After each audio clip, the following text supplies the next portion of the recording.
The human touch is the biggest judge of your work. You know, it can look like $1 million from 50 feet away. You get closer and ugly comes out. This whole process, inside out, from the jam out and top down, is allowing Todd to break that thing up into small enough pieces so that if You start brushing, and you get so excited, you just keep right on brushing. There's a point where you just gotta walk away from it and leave it alone, because the more brushing you do, the more problems you do. Do not want the homeowner to look at your window trim and think, I need to buy the curtains. paint has a sheen to it, which means it's got a little shine, a little glow to it.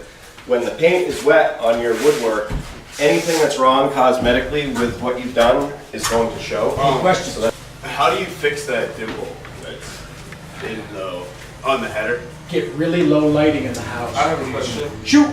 So you said you paint the baseboard last. Yep. In like door frame like this. Yep. Where the trim runs down to the ground. Yep. Would you just paint the whole piece? Yep, Use a paint cut that all across the way down. that line, and then you're gonna pull the top of the baseboard right across.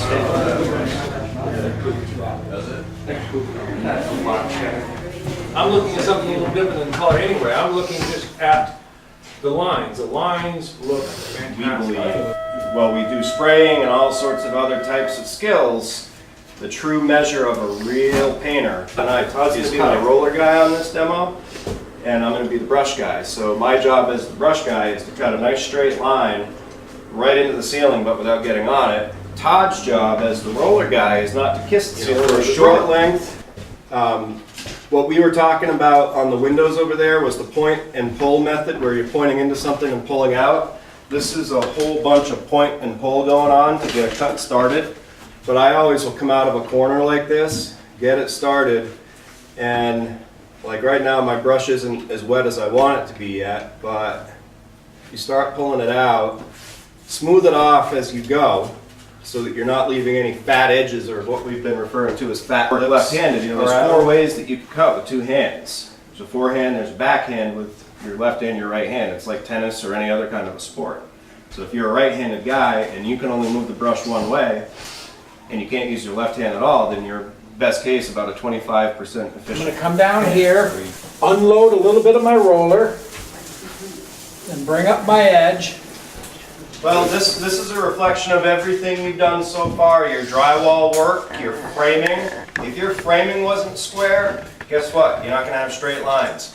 If your drywall isn't hung properly and plumb and straight, guess what? You're not gonna have straight lines.